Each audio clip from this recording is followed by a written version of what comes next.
Voici la perspective linéaire à 2 points de fuite. Donc on va essayer de représenter un bus. D'abord, on commence par une ligne d'horizon et on place les 2 points de fuite sur la ligne d'horizon, à gauche et à droite, F1 et F2. Ensuite, on commence par une direction verticale. Donc on commence l'objet par une direction verticale. Ensuite, on trace des directions fuyantes, 4 directions fuyantes, 2 vers F1 et 2 autres vers F2.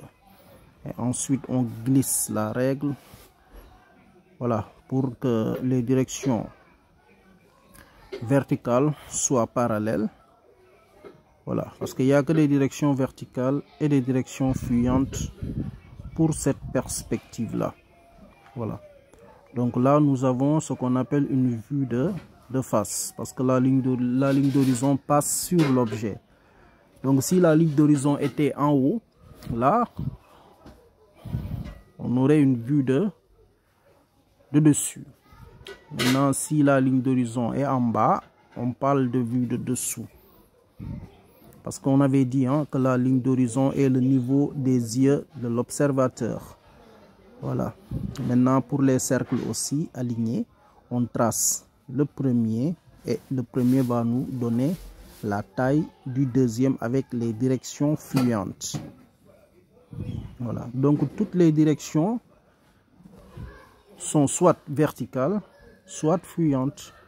Il n'y a pas de direction horizontale.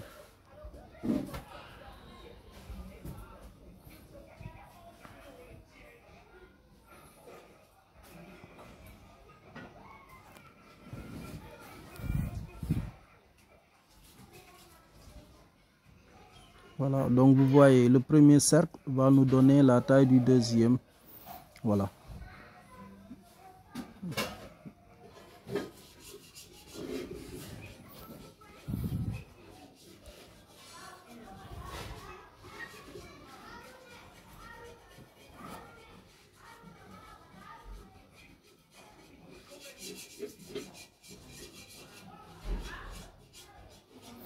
Voilà, on enlève les lignes de repère.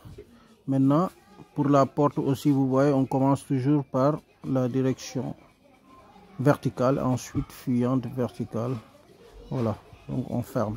Maintenant, s'il s'agit de fenêtres aussi alignées également, donc là aussi, vous verrez, on va d'abord tracer la première.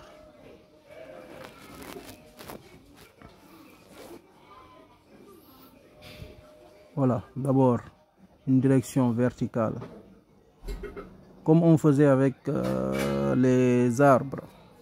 Ensuite, voilà, on ferme la première fenêtre. Vous voyez, donc après on cherche le milieu de la première fenêtre avec des diagonales. Et c'est ce qui va nous donner ce qu'on appelle le milieu perspectif. On trace le milieu perspectif légèrement. Maintenant, pour avoir la deuxième, on quitte le sommet de la première direction verticale. On passe par le milieu de la deuxième direction. Et c'est à partir de là qu'on aura la direction verticale qui ferme la deuxième fenêtre. Ainsi de suite jusqu'à la fin. Voilà, donc on peut enlever les lignes de rupture, c'est-à-dire les lignes de repère, quoi. Maintenant, on va essayer de tracer une route. Donc après, on va continuer avec ce même dessin pour avoir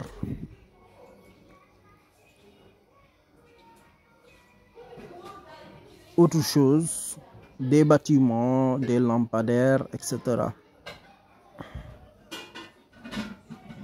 Donc ça, ce sont des trottoirs que nous allons tracer rapidement. Voilà. Avec des directions fuyantes et des directions horizontales. Voilà. Et il n'y aura pas de direction, des directions fuyantes et des directions verticales. Il n'y aura pas de direction horizontale. Voilà, donc fuyante et verticale.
Voilà, donc voilà la représentation d'un bus en perspective linéaire à 2 points de fuite.